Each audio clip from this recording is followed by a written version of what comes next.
Hi, my name is Brian Curtis, and I'm the founder of Decentralized Systems. And I have Dr. Wendy Wilson here today and Seth Mars. I'm blessed to have you both here. Maybe we'll start with you, Wendy, and just tell us a little bit about your business and what you do. Yes. So thank you so much for the invitation. I'm excited to be with you and listen, learn, and hopefully share what I do and what I'm really passionate about. I'm right now professionally in higher education, have a history in human resources. And so my role has kind of helped me to, keep my feet wet in that arena, professional development, career development. My business, W2 Communications, I've had that for about 15, maybe 16 years. And ventured off into the coaching space within the last 2 years, executive coaching. I'd been really doing that, but not officialized that. And so I help individuals who from, entry level, but particularly in that C-suite with executive coaching. We do regular SWOT analyses, identify any challenges that they're having, and come up with some solutions and resolutions to those issues, and just overall help them to become a better leader. And those that don't fit into that category, just helping them to kind of map out a career plan. What's next for you, and how can we help you to successfully get there? Just working on structure. Absolutely. Right. And how about you, Seth? So Seth Mars, principal analyst for Forrester. So I came in as part of, there was an acquisition with Serious Decisions. And what Serious Decisions did is they hired practitioners. So I've spent 20 years in customer service, sales operations, Lean Six Sigma, that type of stuff across a bunch of different industries. And they hired me in to be a part of the sales operations service. And then as part of the acquisition, I've been helping clients with best practices and improving their work and things they want to accomplish. And then also I started moving over into the tech space, where I've been doing a lot of work around sales, technology evaluation, and those types of things. So I'll ask you this question because I haven't run into anybody that has been doing acquisitions yet.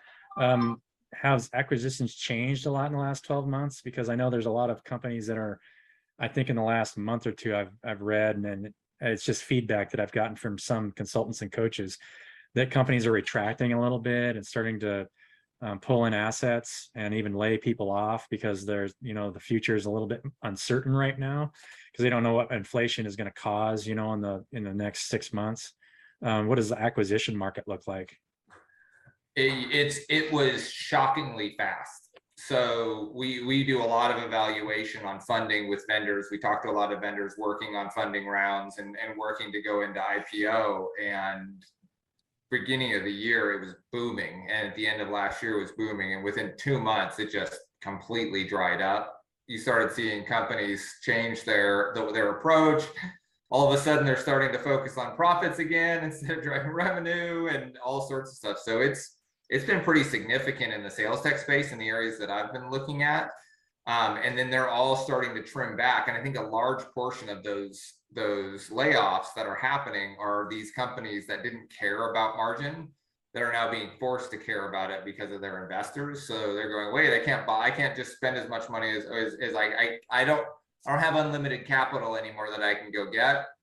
I actually have to turn myself into a profitable company. That means I need to let a few people go and really double down. So seen a lot of it. But the thing that's been so surprising, because I haven't been in a role like that where I could see it so clearly, is just how fast it happened. Like it just happened so quickly, well ahead of the market, well ahead of what you'd expect. Yeah, I heard that about 3 weeks ago. I was watching an investor, I think somebody doing a pitch contest or something like that. And they talked about it before the pitch contest started because right now investors are wanting to see profits a lot earlier. They're not as willing to just keep dumping money into something that's not going to get returns, within the next 2 to 3 years. It used to be where you just keep going after funding, after a couple of years, but they're not as open to do that anymore. Everything's kind of getting retracted a little bit. Yeah, no more free money. I mean, with interest rates the way they are now, you can't. It's much harder to get capitalized.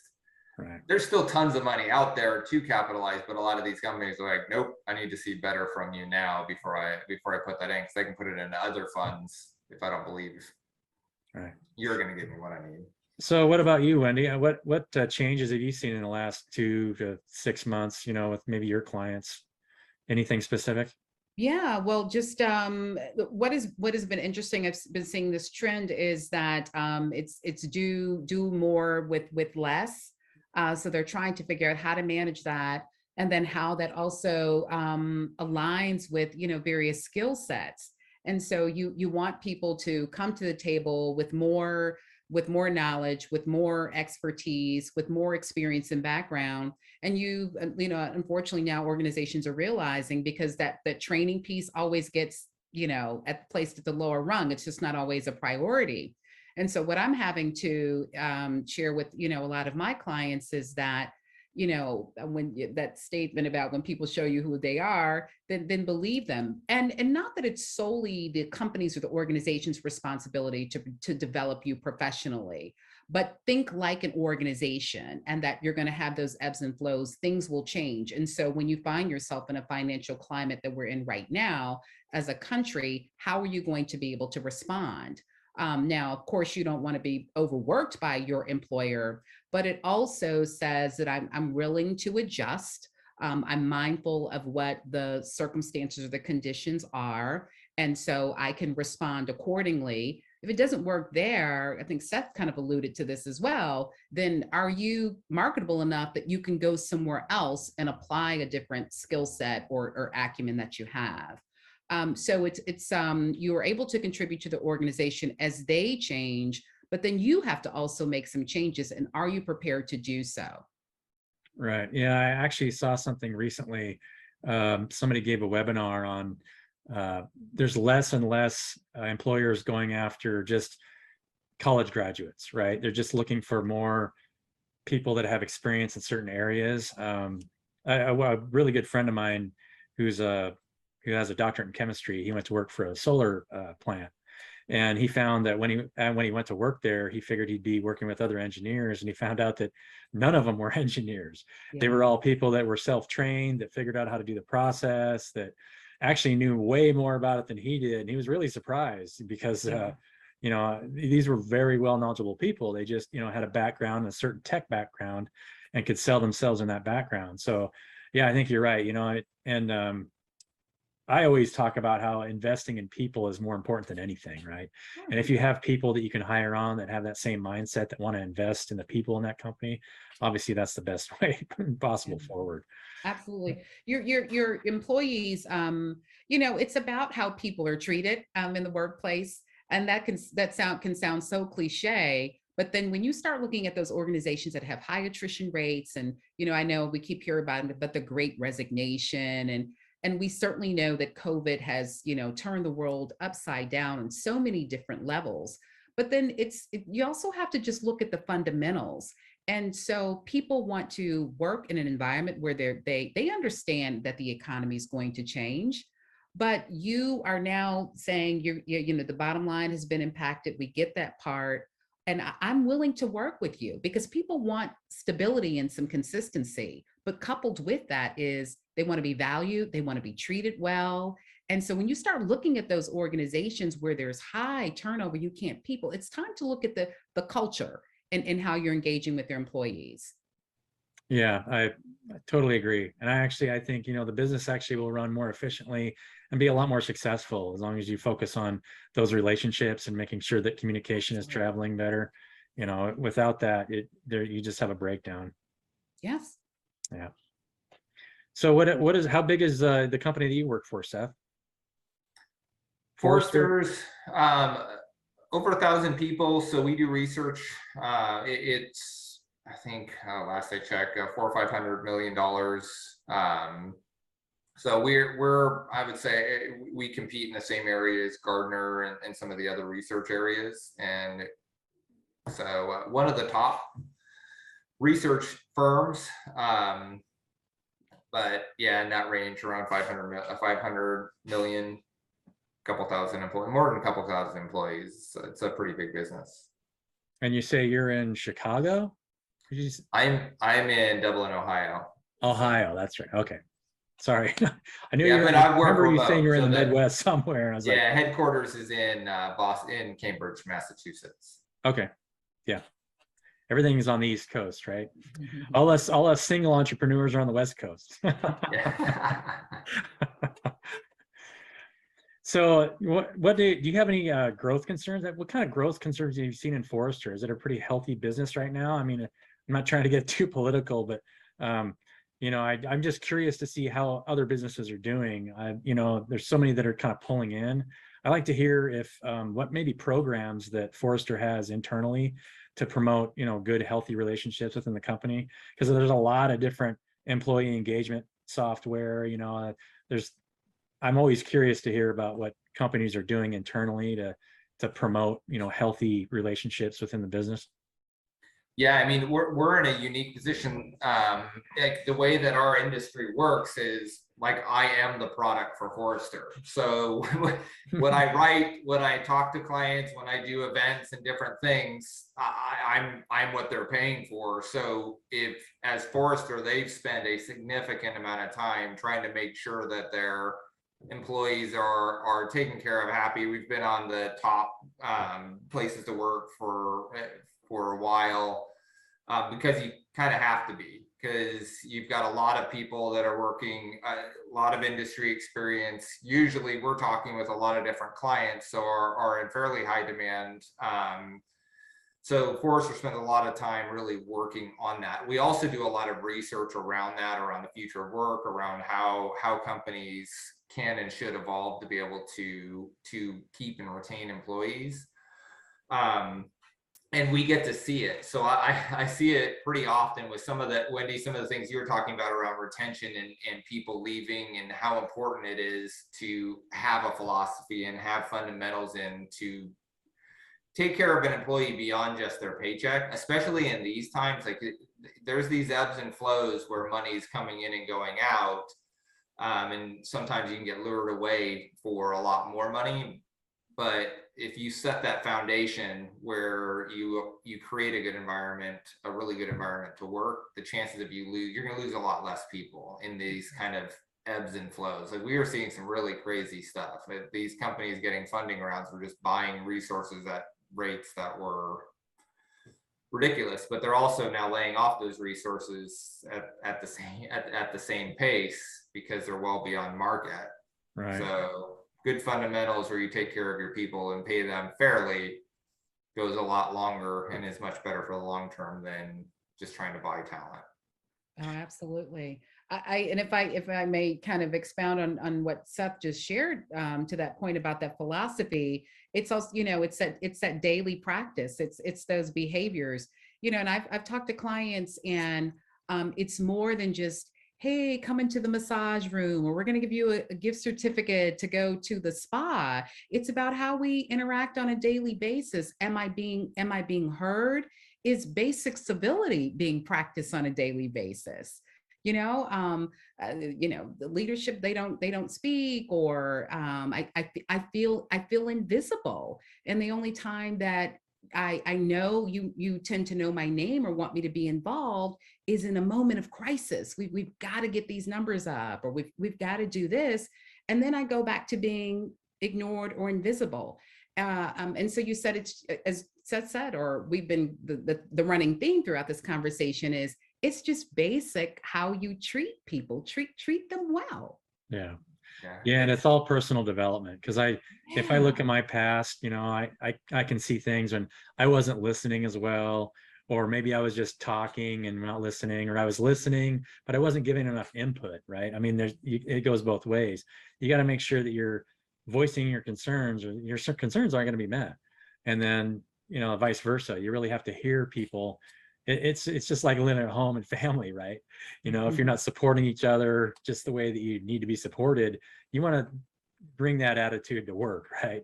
Yeah. Make sure that you're supporting the people around you, and then you're actively going both directions. It can't be just one way. Yeah, absolutely. And I think a lot of it, and I know as much as we love and need, and we are tethered to this technology, it's also an Achilles heel as well. So we're just, I was doing some research the other day, and I don't know if they still do it, but when Google has meetings, I understand the Wi-Fi shuts down. And so you don't have that connectivity because we just unconsciously we're looking at the phone. We think that we're masterful at multitasking, but it's really sending a message. Brian, as you said, I'm not actively engaged in your intended contributions to this conversation, to the organization. It just has a ripple effect. Right. And so then people start retreating and backing away. Yeah. Yeah, I would sit down with dinner with my daughter, and she used to be in her mid-20s, and she's gotten out of the habit now. She's gotten older and she's grown out of it. But we'd sit down for dinner with each other and she'd immediately look at her phone. And I just look at her.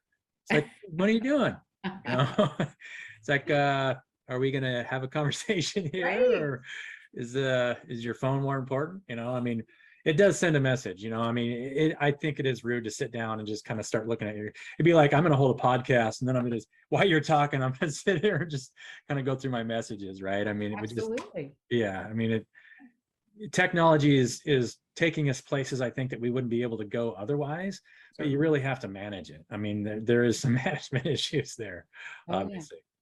So to expound on what your coaching, is there any techniques or specific things that you teach your clients to do other than just, working on personal development? Do they employ any other systems to kind of create employee engagement? Well, first, I always start with self because Right. we always begin there. And with that, kind of identify where there's some deficits, what we do well, and then go from there and build upon that. And I use the instrument of a simple SWOT analysis, and I get them on scheduled or get it on a schedule. And so what is it that we're trying to accomplish? Let's apply the SWOT model to that. What are you doing well in terms of the strengths? What are you not doing well in terms of the weaknesses? What can actually threaten your ability to move forward, whether it be in the organization, whether it be in your industry, and then from there, start mapping out a plan. I also, in coaching, particularly at that C-suite, people also appreciate those that are very transparent. And not that you have to be vulnerable around everyone, but your presence should be able to, executive presence should translate where I can connect and I can engage with you. And so, no, I don't get everything perfect. I'm a work in progress. And so once you start helping to dismantle those barriers, that can then usher in or help to position you and your team, those that report to you, and at all levels of the organization, to embrace the overall development itself and to get that overall buy-in. But you got to example it first. Yeah, you have to make people feel comfortable that anybody can approach you, right? If everybody doesn't, if everybody that you work with doesn't feel like they can approach you, then you have information breakdowns, right? And absolutely, it's harder to make better decisions. Everything breaks down when people don't feel like they can approach you.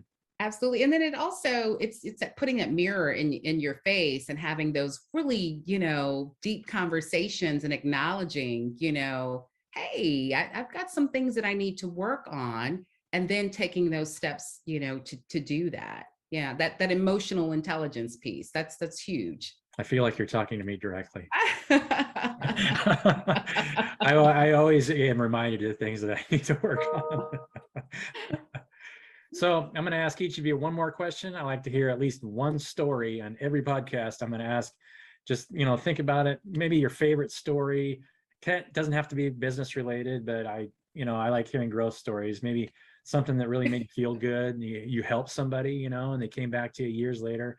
I had some Marshall Townsend tell me this story when he was in the military, and he had taught some guys, and they came back to him 10 years later and said that they used what he taught them to get out of a certain situation that they were in. And I thought that was a really wonderful story, but I don't want to compare stories. It's just, if you have any success stories or anything really interesting, maybe in the last 20 years that you can think of that you'd like to share. Sure. I'll start. I mean, I had a situation when I was working. I took a job overseas where I relocated my family to the UK to take on a huge transformation at a company I was working for. realized real quickly that it was a lot bigger and a lot messier than it was made out to be when I went over there.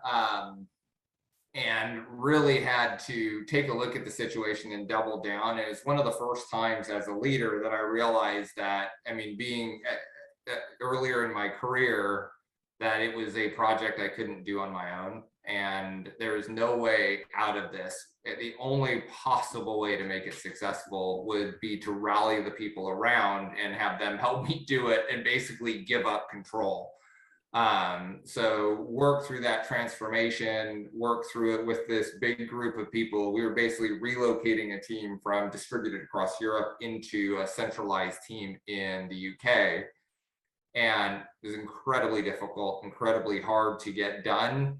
But over the course of my career, it's probably the most rewarding. And if I think about like my closest friends now, coming out of that, almost all of them are from that time period. So it was a really good example for me of a situation where being able to release and let other people help you builds bonds, and then going through that stuff together, it not just has the importance of being able to achieve the result at work, but building a network of people that you can trust for the rest of your life and the rest of your career. So that's the one that always comes to mind for me.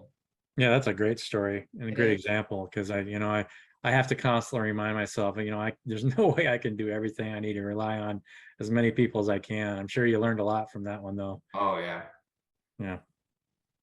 Yeah. So I'm guessing it's my turn. Um, Doesn't have to be as grand as Seth's. It could Yeah, be. that was a good one. I should have tried to go those. That's a tough act to follow. The one that popped to mind as I was trying to think. Oh gosh, I put you on the spot. what's the Yeah. story? Yeah, and it's a great question by the way, Brian. And so I would absolutely have to say is a conversation that I had. He's no longer with us. At the time he was 88 years old. And I received an invitation for him to be the Grand Marshal in this parade that took place in this really small, I'm in Georgia, in Albany, Georgia, but it's even smaller community, Moultrie, Georgia. And he says, reached out, will you be the Grand Marshal?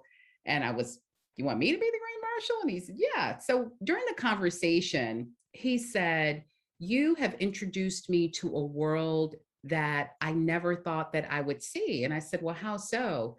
And so what he was talking about is part of my job at the time was to help support the recruitment at the college that I was working with. It's since consolidated. And so I had a television show because there was a radio and television component, and we still do now at the university. And so I had a show, and I would, showcase community leaders, professionals that attribute their academic success to their career success.